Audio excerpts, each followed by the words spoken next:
And welcome to the last part of Mega Man X2, where we are off to fight some more bosses. And this starts off the same way as the first game did.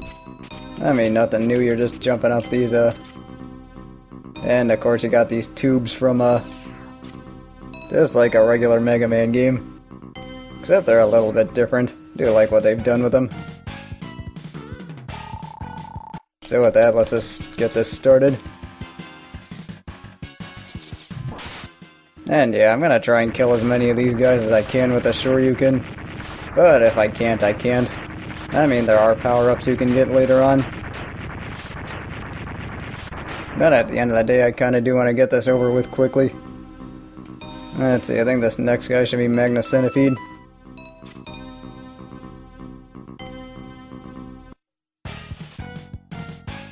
So let's just wait for him here. No, I didn't have the Silk Shot equipped.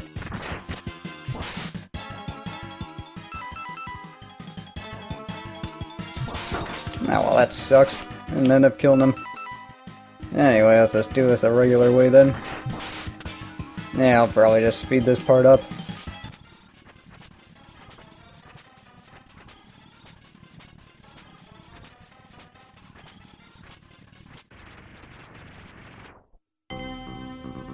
Okay, so take 2 on the killing bosses part.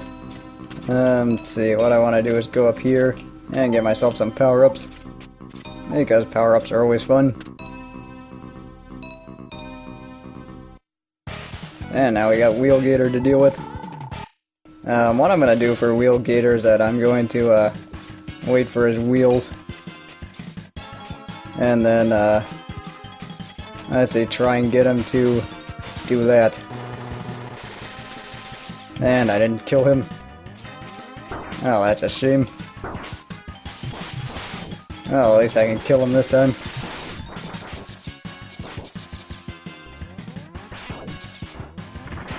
Okay, form. Never mind. Okay, I guess we gotta wait for one more of these. And I hit the spike, that was dumb of me.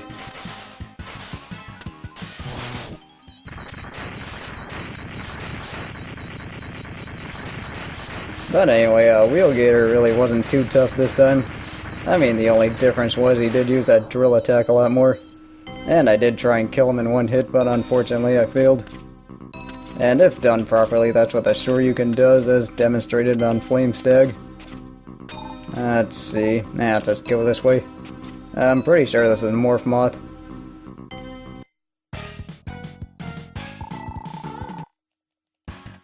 So let's just do that.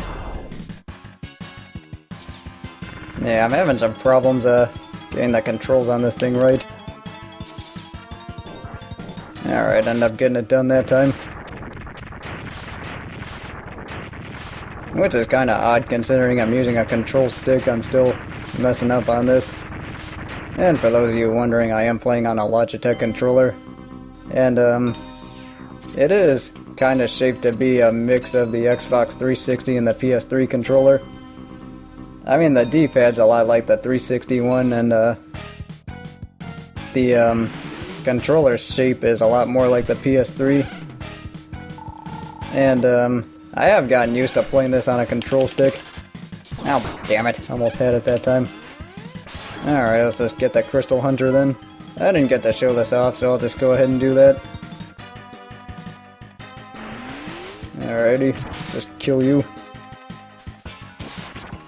And if you do get them in a loop like this, you can use the higher ground and get them in a loop that way. Just like so. Just remember not to shoot too early, because they do have invincibility frames here. Now what the hell, he ran off screen. Alright, one more. Of course, that's what I didn't mean to do. Now the question is, am I actually going to have full health for the next one? I mean, if I don't, I'll probably just fight Bubble Crab. I mean, that's because Bubble Crab is really hard to beat with a Shoryuken. Let's see, it turns out I don't get it. So much for that. And it turns out I get a guy who's pretty easy to... Actually, wait, there is one thing I wanted to show off with Crystal Snail's weakness. So let's just go ahead and do that.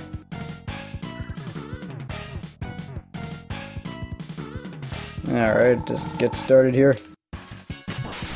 And then when he does that, you can just run at him over and over again. Kick the shell.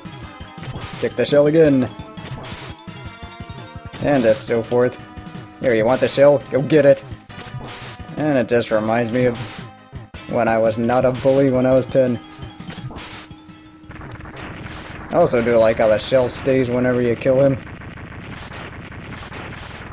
I mean, at least it does during the regular boss fight, but not in this case. Well, yeah, way to make a liar out of me, game. Anyway, let's see, I should have full health here. I just need to go up here. Let's see, I think I've only got 2 left. Yeah, it should be just Wire Sponge and Bubble Crab. Yeah, this should be Bubble Crab. Probably should have taken this guy on first, but what are you gonna do? And it turns out I end up killing him with a Shoryuken. Funny how that works. Yeah, this boss rush definitely would have gone a lot smoother if I could just hang on to the damn thing. Or if I could just pull the damn thing off with or if I can just pull it off properly. But our last one for the boss rush, and that's going to be Wire Sponge. So what I want to do is I want to get him to go up. Alright, just get over here. Just like so.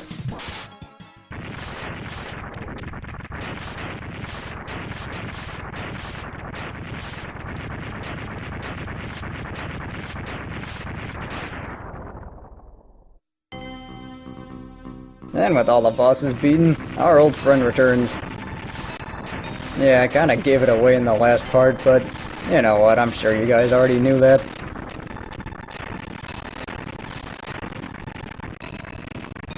And I just got some text to scroll through here.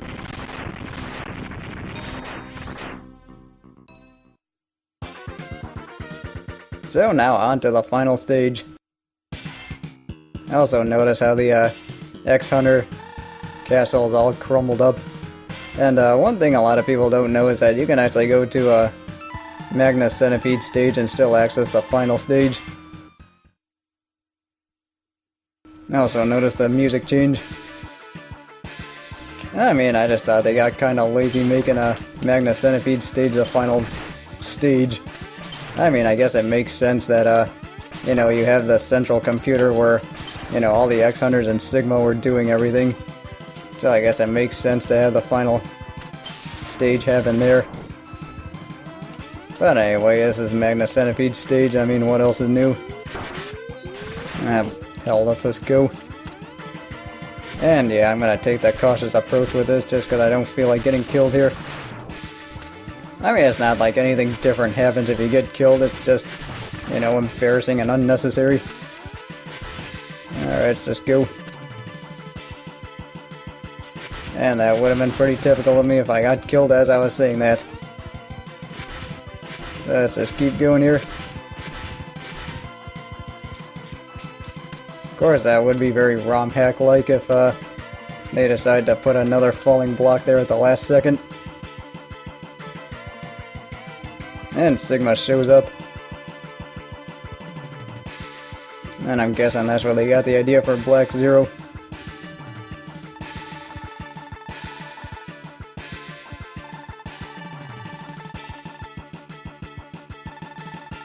Oh, that would have been nice if he actually was Zero. But our old buddy comes to the rescue. I mean, if you didn't get all of Zero's parts, you actually do end up fighting Zero, and I'll probably show that off in an extra video.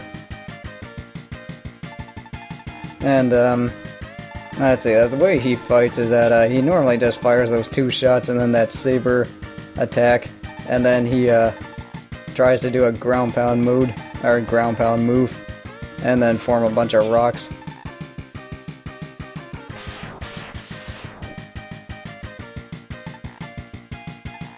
And it turns out that we just had to wait for Dr. Kane to reactivate him.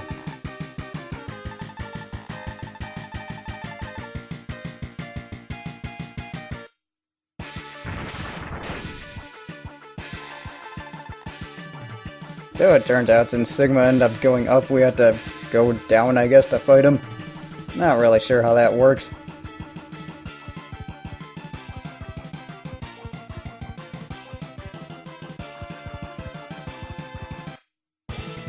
But now here we are at the final boss fight. And of course it is Sigma.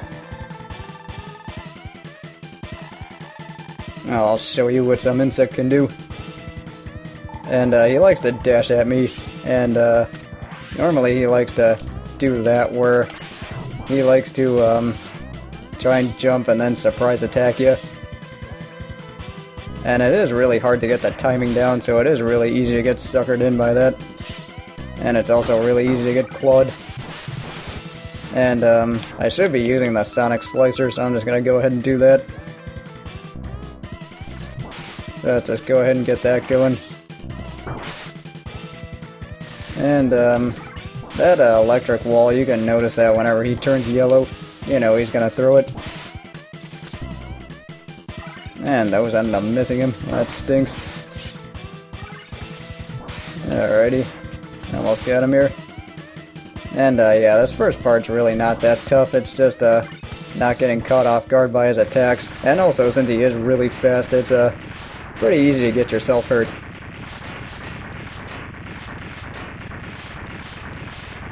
But folks, we're not done yet. As you can see, there's a music change. So I'm just gonna go ahead and get Strike Chain up. Because here's our final boss. This is the Sigma Virus. And it has no health bar. But you can figure out like how much damage you're doing to it based off of what color it is. And since it's green, that means it's at its minimal state of damage. And yeah, I do want to use the Strike Chain here because with the Strike Chain you can get a lot of power-ups. And it's pretty easy to keep your health at full power during this fight. And yeah, you can also get a lot of Strike Chain refills. And this is really the easy way to do it, otherwise you'd have to charge up your X-Buster over and over again, and you know, that can get pretty tough to do when you're having to use 3 buttons. Or when you got 1 thumb for 3 buttons. Of course, that does kind of go against the way I've been playing this. I have actually been using A as a dash, but I have been using my index finger, and that's one reason why I can't play Mega Man X for that long, is because eventually my index finger starts hurting because what I'm doing isn't exactly good mechanics. And then whenever he does this, he tries to teleport on top of you. And it can get pretty annoying if he ends up landing on you. And yeah, just like that. So you just have to keep moving. And eventually he does either try and shoot things at you, or he will try and shoot enemies at you. Oh, with all that done, Sigma is dead and I've beaten Mega Man X2.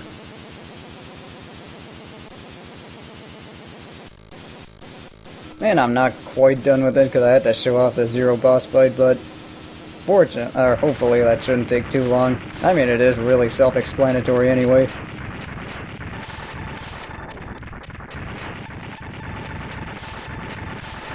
Oh yeah, it's not like we're gonna hear that 1,000 times.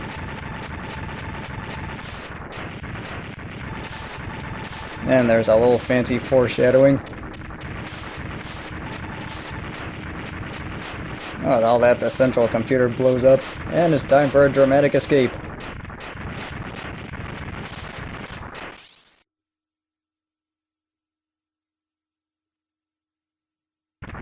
Yeah, I'm kind of wondering if this is going to be a drag on my computer, but we'll have to see.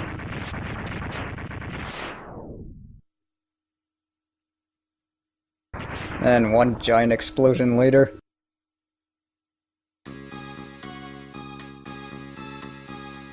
We find X standing on, well, we'll just have to see.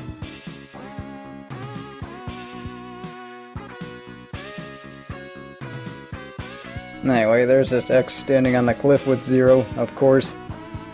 And it's pretty much the same ending in X1. I mean, they do have like a few things different, but it's really not all that different when you think about it. And I might as well get my final thoughts on the game. All I really do like this game, I think it gets a lot of things right. I do like the fast pace of it. I do like the just some of the different instruments they use, and I do like the concept of the X-Hunters like attacking you during the stages, and it does mix things up pretty nicely. And this was actually the one X game that I didn't beat on SNES because, well, I didn't have it. Otherwise I would have. But yeah, outside of that, I don't really have any particularly fond memories of this game. I mean, I played it, I liked it, still a pretty good game. It, unfortunately is not one of my favorite ones because of, well, I guess I don't really have much nostalgia for it. I mean, if I had to rank it among the 8, I'd probably put this number 4 behind X1, X4, and X8. But I mean, all that said, it is still a very solid game all around. I mean, it's just the little things that keep it from being better than the first one.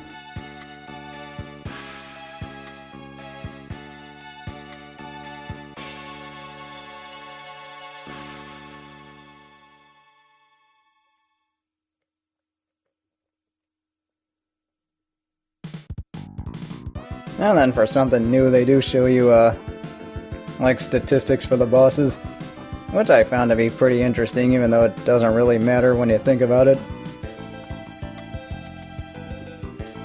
And, let's see, up next, I'm going to be recording Mega Man X3, and this is one I am looking forward to. I mean, even if this is probably the most boring out of the, first 3 X games, it is one I actually did play the most, and, yeah, I'm still trying to figure out, like, the most efficient order for it, but I think that's something I can do. Just nothing a few practice runs can't cure, and nothing some experimenting can't cure.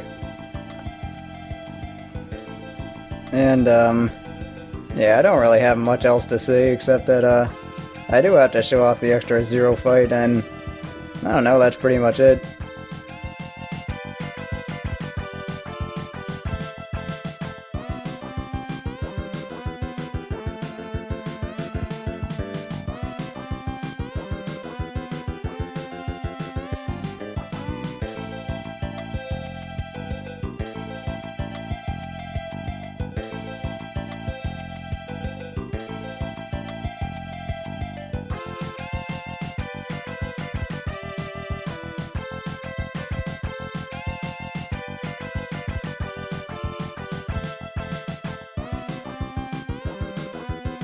Still, yeah, I guess there should be a few things to add. At the end, they actually do show off the power and speed of the X-Hunters, and never really understood what RP meant. Is that like Reploid power? Instead of horsepower, it's Reploid power?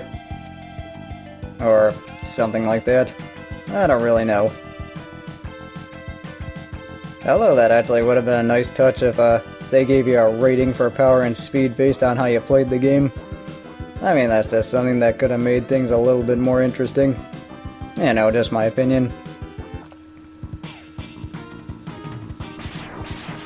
And yeah, sorry about that silence a while ago. I just, you know, didn't have anything new to say. I didn't want to give anything away for Mega Man X3, so I do have a few stories to tell about that game, but I'll do that during X3 when we get there. So with all that said, thank you very much for watching, and I will see you in X3. And here's just what happens when you don't get all of Zero's parts. Pretty much the X-Hunters show up and take whatever parts you had, and then you still fight them like normal. And then after that you get to fight Zero in the final stage of the game.